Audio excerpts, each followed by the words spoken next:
What it do, y'all? It's your boy E2 Blue coming back at you again for the one time on the word grind right now. Like Mark Holmes says, don't quit your day job.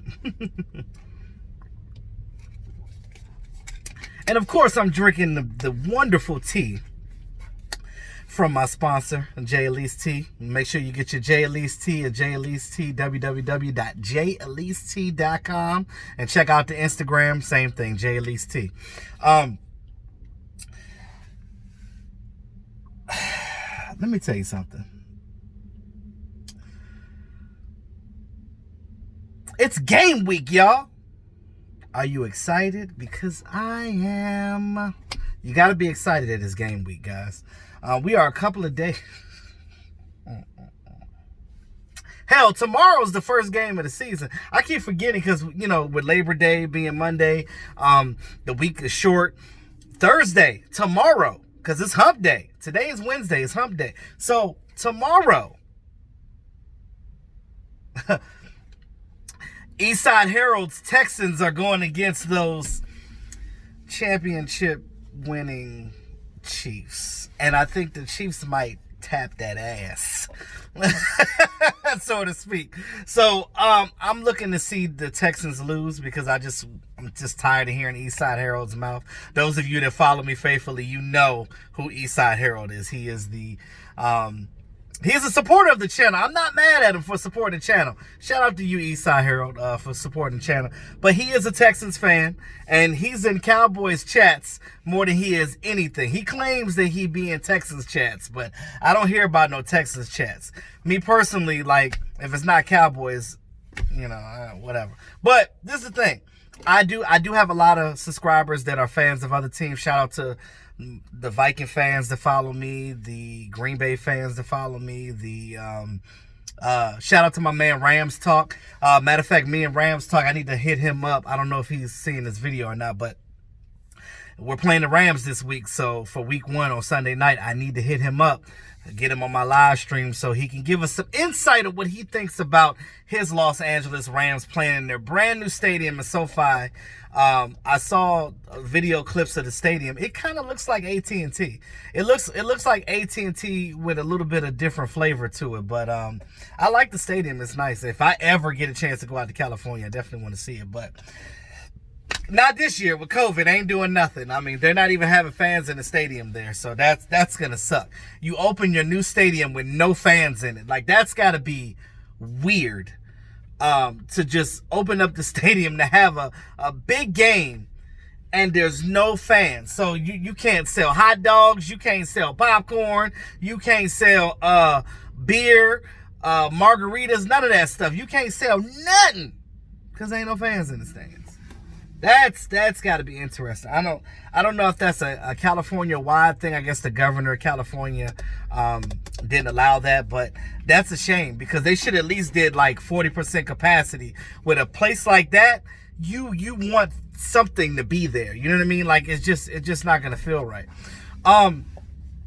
I do want to clarify some things and just talk about a couple of things going into week 1. I will be doing my live stream on Thursday, probably during the game, during the Texans game or whatever, because like I said, neither one of them, you know, we'll probably talk a little bit about what's going on in that game, see if it's sloppy or not, because again, a lot of these players have not been tackling in a while, because they're not tackling their own teammates in practice. So it's gonna be a little hairy, some of these games going into this season. So the first couple of games are gonna be iffy. Dallas Cowboys did do a couple of things. They freed up some more space. They restructured the contract of Zach Martin, so I think they saved about $8 million with that. Are they going to do something with that money? Are they planning to sign another player? Who knows? We don't know. Sometimes I know that they're low on money right now, so maybe they did it to just have money for, you know, going into the cap for next year. I don't know. I really, that part I can't answer. I don't know. I know some of you guys, you know, you Earl sexuals. Y'all been on this Earl Thomas thing for 4 years now. You know, I don't hate Earl Thomas. I don't want y'all to say that. I don't hate any player. It doesn't, like I said, their variance doesn't matter to me. I don't get paid to care. I don't get paid to care. But I will say that I've always loved this game or whatever, but the thing about it is he's still out there, and I know that whatever team gets him probably won't get him till after week 1 anyway, because they don't want to guarantee that contract because he's a risk. We know that his behavior lately has been a risk. So a lot of teams are not trying to risk that. As far as Dallas Cowboys go, it should tell you something. They got Brandon Carr over him. That should tell you where they are with how they feel about him. So they didn't get him. They got somebody else. Like, I understand, like, everybody's excited about his talent and things of that nature. I get it. Trust me. I understand. I look at it from all points of view. But I don't think that they want to go that route. Because if if the Ravens were willing to give up good talent like that, and the things that his teammates for the Baltimore said negative things about him, and they said they don't need him. So why would you want him here? And I hate when people say, "Oh, behavior problems could change." Yeah, but not overnight. Tigers don't change their stripes overnight. It's not like he's gonna come in here all of a sudden and be like, "Oh, I love these players. Oh my God, it's wonderful." What if he has an issue with one of the DBs on this team? What if he says something to the rookie Trayvon Diggs, and Trayvon Diggs like, "Bruh, like, we've been meshing all season, and you all season you coming in here with this crap?" No. Like, I'm just looking at it from a teammate standpoint. Like, yes, you want a dog, but we do have some dogs on this team, but they're still teammates. You want a guy that's not gonna go rogue. And I feel like he's a rogue type of guy. He did it in Seattle. He did it with the Ravens. What makes you think he won't do it with the Dallas Cowboys? Like I said, you only go by what you see. And unless they change, that's what you know. Now, going into the season, like, the team are fairly healthy. Like, we got a couple of injuries and things of that nature in key positions, but not like the Eagles and the Giants. Like, they lost a lot of good players. Now, I will tell you this. I know you guys had concerns about this offensive line. Many people have come into the chat box, appreciate that, asking me how I felt about the offensive line. Now, I will say this. Is there concern that Lyle Collins, because they've been hush-hush about it? We really don't know what the issue is. They say it's a hip. When you're 200-300 plus pounds and you have hip or back injuries, those things don't just go away. Because, again, when you're in the trenches, you're kneeling down, the three-point stands a lot, so it's a lot of pressure on those joints. And when you're a heavy-set person, that's a lot of weight on it. And that's just with any football player that's a lineman, whether it's offense or defense. Now, we know that Tyron Smith, he's good for giving you two games being out in a year. But he seems to be all right now. I'm not going to worry about it. I'm not going to jinx that. Connor Williams is looking good. He's taking over that left guard spot. Zach Martin doing his thing. Joe Looney. I think the only issue is Cam Irving going to be good enough to hold up blocks. Now, he was a former first-round draft pick for a reason. So, with that being said, I think that he should be able to at least do what he can do for the first 3 weeks of the season. And I know that we got some week 1. We got a good defensive front that we're going up against with Michael Brockers and Aaron Donald. Those guys lead the charge with the pass rush on that Rams defense. Now, we're going to talk more about it in the live stream tomorrow, but I just want to say that I just feel like I don't think that we're that bad. You guys got to understand. You got to get out of that Garrett mindset. See, before, when we had a guy that was injured on the offense, it was like all of a sudden the whole offense breaks down just because one person is out. Do you know how many teams, and I hate to bring up the Eagles, but this is why they have a good coach now with Doug Peterson. That was the best thing that they did, was get a new coaching staff. When they got Doug Peterson, he came in there and won the Super Bowl, helped them win the Super Bowl. Why? Because even though they had injuries, he was able to coach better to counteract those issues. Remember, with Garrett, we just kept doing the same thing over and over again. We get an injury, we just keep the same thing going. You got to be able to make adjustments in game.